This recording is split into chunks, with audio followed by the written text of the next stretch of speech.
বাংলাদেশের প্রাণ কৃষি, আর কৃষিকই জাতির মূল ভিত্তি। তারা ভোরে আলো ওঠার আগেই মাঠে নেমে যায়। দিন শেষে মাথার ঘাম পায়ে পেলে রোদে পুড়ে বৃষ্টিতে ভিজেই কৃষি উৎপাদন করে। অথচ দিন শেষে আমরা তাদেরকে ভুলে যাই। তাদের উৎপাদনের জিনিস দিয়েই আমাদের প্লেটে ভাত ওঠে, যার পরিশ্রমে গড়ে ওঠে আমাদের এই জীবন। চলুন জেনে আসি বিবি রহিমা বেবির খামারের এই দৃশ্য। নারী চাইলে অনেক কিছু করতে পারে। নোয়াখালী সদর উপজেলার ৪ নম্বর কাদির হানিফ ইউনিয়নের ৯ নম্বর ওয়ার্ডের দরবেশপুর এলাকায় নিজ উদ্যোগ, শ্রম ও অদম্য মনোবল দিয়ে কৃষি ও মৎস্য খাতে অনন্য দৃষ্টান্ত স্থাপন করেছেন নারী উদ্যোক্তা বিবি রহিমা বেগম বেবি। দীর্ঘ ১৮ বছরের পথচলায় নানা প্রতিকূলতা পেরিয়ে তিনি গড়ে তুলেছেন প্রায় ১৮ একর জমির ওপর সমন্বিত কৃষি, মৎস্য ও হাঁস মুরগির খামার। ২০০৮ সালে মাত্র ছোট পরিসরে যাত্রা শুরেন বেবি। সময়ের সঙ্গে নিজের শ্রম, অভিজ্ঞতা ও বিনিয়োগ বাড়িয়ে বর্তমানে তার খামার বিস্তৃত হয়েছে প্রায় ১৮ একর জমিতে। এর মধ্যে প্রায় ১২ একর জমিতে রয়েছে মাছের ঘের, পাশাপাশি রয়েছে কয়েকশো হাঁস মুরগি এবং বিভিন্ন জাতের শাকসবজির চাষ। তার খামারের অন্যতম আকর্ষণ বিভিন্ন দেশি বিদেশি ফলের বাগান। এখানে আম, সফেদা, পেয়ারা, বরই, আনারকুলি, অ্যাভোকাডো, আঙুর, ডালিম, কমলা, দেশি ও চায়না মাল্টা, ব্ল্যাক ডায়মন্ড আম, কালোজাম, ড্রাগন ফল ও হাইব্রিড পেঁপে সহ নানা ধরনের ফলের গাছ রয়েছে। কৃষির পাশাপাশি মৎস্য, গরু, ছাগল ও হাঁস মুরগি পালনের সমন্বয়ে তিনি গড়ে তুলেছেন একটি পূর্ণাঙ্গ খামার। তার এই উদ্যোগ শুধু নিজের কর্মসংস্থানই তৈরি করেনি, বরং স্থানীয় পর্যায়ে কৃষিভিত্তিক অর্থনীতিতেও ইতিবাচক ভূমিকা রাখছে। তবে এত বড় পরিসরে উদ্যোক্তা হিসেবে কাজ করলেও সরকারি সুযোগ সুবিধা পর্যাপ্তভাবে পাননি বলে অভিযোগ করেছেন বিবি রহিমা বেগম বেবি। তার দাবি, গত ২ দফা ভয়াবহ বন্যা ও করোনা মহামারীতে তার খামারে প্রায় ২ কোটি টাকার ক্ষতি হয়েছে। বিপুল ক্ষতির পরও থেমে যাননি তিনি। বিভিন্ন ব্যাংক ও এনজিও থেকে ঋণ নিয়ে নতুন করে খামার গড়ে তোলার কাজে মনোনিবেশ করেন। বেবি জানান, তার স্বপ্ন শুধু নিজে সফল হওয়া নয়, বরং তার অভিজ্ঞতা কাজে লাগিয়ে আরও অনেক নারী ও তরুণকে উদ্যোক্তা হিসেবে গড়ে তোলা। তবে তার মতো বড় উদ্যোক্তারা যদি প্রয়োজনীয় সরকারি সহায়তা থেকে বঞ্চিত হন, তাহলে ছোট ও নতুন উদ্যোক্তাদের সামনে এগিয়ে যাওয়া আরও কঠিন হয়ে পড়বে বলে মনে করেন তিনি।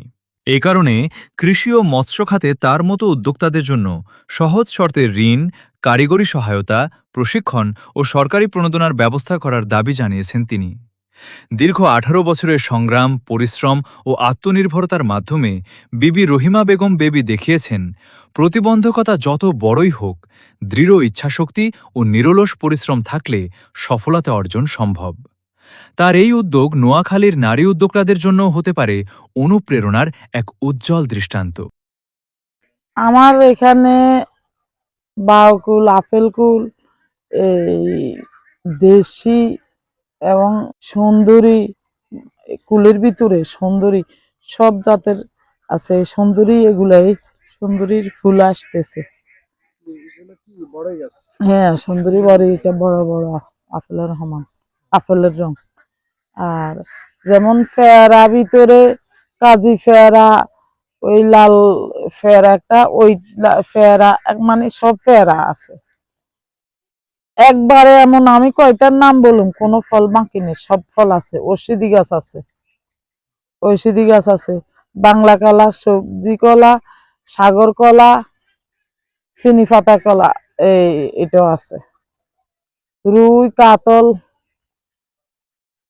কালীবাউস, জলস কাপ, সরপুঁটি, তেলাপিয়া, কার্ফু, গুলশা, শিং, ঝাগুর, পাদ্য, আমি শ্বাস করছি। চীনা হাঁস গুলা আছে ৩০০, ৩৫০ চীনা হাঁস আছে। দেশি হাঁস আছে ফজেটে। পেঁপের ভিতরে আমার ২ জাত আছে, একটা আছে বাবু, একটা আছে শাহী, একটা আছে লেডি, ৩ জাত। খুব আমার সবসময় মনে একটা আশা কাজ করতো, আমি একটা কিছু করুম, একটা কিছু করুম। ইউটিউব দেখতাম, ইউটিউব দেখতে দেখতে ওইখান থেকে আমি আগ্রহটা আমার হয়েছে। ওইখান তো ছোট তো অনেক ছোট থেকে করতে করতে এই পর্যন্ত আসছে। ওই বন্যাতে আমি 2 কোটি টাকার তলে পড়ছি। আমার গরু মারা গেছে দুধের প্রেগনেন্ট অবস্থা।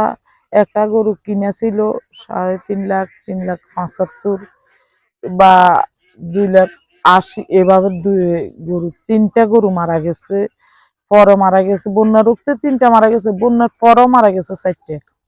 ওই সময় অসুস্থ হয়েছে, বাকি গরুগুলো অসুস্থ করছি। গরু এতটুক ফ্যাট ট্যাট গরু পানি ডুবি আসিল, পানির ভিতরে খাই আসিল, গরু শুইতে পারে না ওই কারণে। আর 1,000 মোরগ, ডিমের মোরগ মারা গেছে আমার।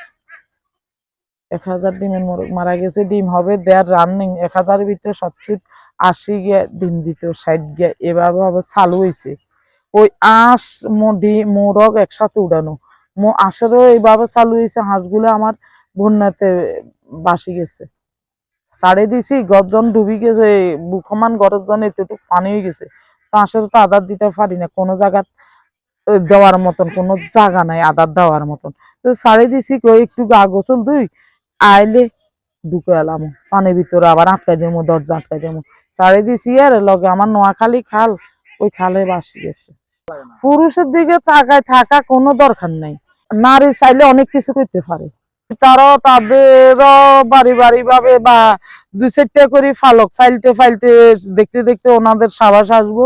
সাবাস সাবাসের তখন আস্তে আস্তে করতে পারিব, আগাইতে পারিব।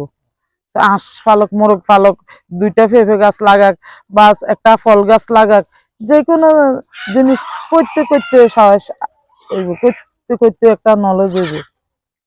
Junaid Kamal, news plus television, Noakhali.